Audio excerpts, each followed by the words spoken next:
ನಮಸ್ಕಾರ ರೀ. ಇದು ಬಂದು ಬಾಗೇಪಲ್ಲಿ ಹತ್ರ ಬರುತ್ತೆ ಈ ತೋಟ. ರೀ. ಇದು ಸೋಮೇನಹಳ್ಳಿ ಅಂತ ಐತಿ ಇಲ್ಲಿ. ಮಿಟ್ಟೆಮರಿ ಸೋಮೇನಹಳ್ಳಿ ಸೆಂಟ್ರಲ್ ಬರುತ್ತೆ ತೋಟ. ಇದು ದಾಳಿಂಬೆ ಗಿಡ ಹಾಕಿ 1.5 ತಿಂಗಳಾಗಿದೆ. ಗೂಟಿ ಗಿಡ ಅಂತಂದು ಹಾಕಿದ್ದಾರೆ. ಅವರೇ ರೈತರು ತಗೊಂಡ್ಬಂದು ಗೂಟಿ ಗಿಡ ಮಾಡಿದ್ದಾರೆ. ಒಂದ್ಸರಿ ಶೇಪ್ ಕಟಿಂಗ್ ಮಾಡಿಸ್ಬೇಕು. ಇದು ಬೆಡ್ ಏನ್ ಮಾಡಿಲ್ಲ ನೋಡ್ರಿ, ಇಷ್ಟೇ ಬೆಡ್ ಮಾಡ್ಕೊಬೇಕು. ಚಿಕ್ಕದಾಗಿ ಬೆಡ್ ಮಾಡ್ಕೊಬೇಕು. ಡ್ರಿಪ್ ಬಂದು ಈ ತರ ಡ್ರಿಪ್ ಹಾಕಿರ್ತಾರೆ. ಇದು ಡ್ರಿಪ್. ಇದು ನಮ್ಗೆ ಲೂಸ್ ಮಾಡ್ಕೊಂಡ್ರೆ ನೀರು ಸುತ್ತಲೂ ಇದಾಗುತ್ತೆ. ಟೈಟ್ ಮಾಡಿದ್ರೆ ಅಲ್ಲೇ ನೀರು ಬಿಡುತ್ತೆ. ಇಲ್ಲಿ ತ್ಯಾವ ಎಲ್ಲ ಚೆನ್ನಾಗುತ್ತೆ. ಇದಕ್ಕೆ ನೀರು ಬಿಟ್ಟಿಲ್ಲ, ನೆನ್ನೆ ಏನೋ ಬಿಟ್ಟಿದ್ದಾರೆ. ತ್ಯಾವ ಇದೆ ಸ್ವಲ್ಪ. ಇದರ ಮಲ್ಟಿ ಕ್ರಾಪ್ ಮಾಡಿದ್ದಾರೆ. ಕ್ಯಾಬೇಜ್ ಎಲೆ ಹೂಕೋಸ್ ಹಾಕಿದ್ದಾರೆ. ಹೂಕೋಸಲ್ಲಿ ಇವಾಗ ಇದು ಮಾಡಿದ್ದಾರೆ, ಹೂಕೋಸ್ ಮಾಡಿದ್ದಾರೆ. ಇದು ಹೂಕೋಸ್ ಇನ್ನೂ ಆಗಿಲ್ಲ. ಇದು ಇನ್ನೂ ಆಗಿಲ್ಲ, ಇನ್ನೂ ಹೋಗ್ಬೇಕು. ಇನ್ನು 15 ದಿವಸ ಹೋಗ್ಬೇಕು. ಇನ್ನೂ ಹೋಗ್ಬೇಕಾ? ಇನ್ನೂ ಹೋಗ್ಬೇಕು.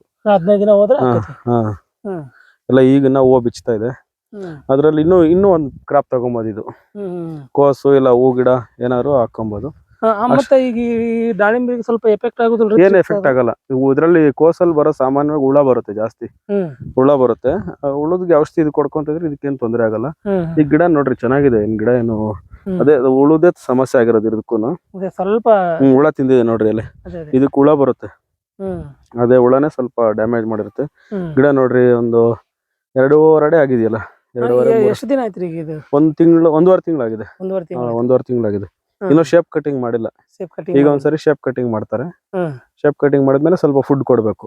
ಒಂದ್ ಗಿಡಕ್ಕೆ ಒಂದು 1/2 kg ಸನ್ವರ್ಧನ್, 2 ಕಡೆ ಫುಡ್ ಕೊಡಬೇಕು. 250 ಗ್ರಾಮ್, ಆ ಕಡೆ 250 ಗ್ರಾಮ್. ಸನ್ವರ್ಧನ್ 1/2 kg, ಮತ್ತೆ ಹ್ಯೂಮಿಜಿ 50 ಗ್ರಾಮ್. ಸಣ್ಣ ಗಿಡ ಅಲ್ಲ, 50 ಗ್ರಾಮ್ ಸಾಕು. ಫಂಗಿಜಿ 50 ಗ್ರಾಮ್, ನೆಮಟೋಜಿ 50 ಗ್ರಾಮ್, DAP 100 ಗ್ರಾಮ್. ಇಷ್ಟು ಕೊಟ್ಟು ಇನ್ ಸ್ವಲ್ಪ ಬೆಡ್ ರೈಸ್ ಮಾಡ್ಬೇಕು. ಈ ನೆಕ್ಸ್ಟ್ ಮಂತ್ ಅಲ್ಲಿ ಇನ್ನು ಗಿಡ ಗ್ರೋತ್ ಆಗುತ್ತೆ. ನೆಕ್ಸ್ಟ್ ಇನ್ನು ಮಾರ್ಚ್ ಏಪ್ರಿಲ್ ವರೆಗೂ ಟೈಮ್ ಇರುತ್ತೆ ಇದಕ್ಕೆ. ಫಸ್ಟ್ ಬಿಡೋದು ಅವಾಗೆಲ್ಲ, ಅದುವರೆಗೂ ಇನ್ನು ಟೈಮ್ ಇರುತ್ತೆ. ಇದಕ್ಕೆ ಸ್ವಲ್ಪ ಫೀಡಿಂಗ್ ಎಲ್ಲ ಚೆನ್ನಾಗಿ ಕೊಟ್ಕೊಬೇಕು. ಇದೊಂದು 3 ಎಕರೆ ಮಾಡಿದ್ದಾರೆ. 3 ಎಕರೆ ಐತಲ್ಲ? 3 ಎಕರೆ ಇದೆ. ಕ್ಯಾಬೇಜ್ ಎಲ್ಲ ಕ್ಯಾಬೇಜ್ ಎಲ್ಲ ಮಾಡಿದ್ದಾರೆ. ಸ್ವಲ್ಪ ಗಿಡ ಡೆವಲಪ್ಮೆಂಟ್ ಇನ್ನು ಮಾಡ್ಕೊಬೇಕು.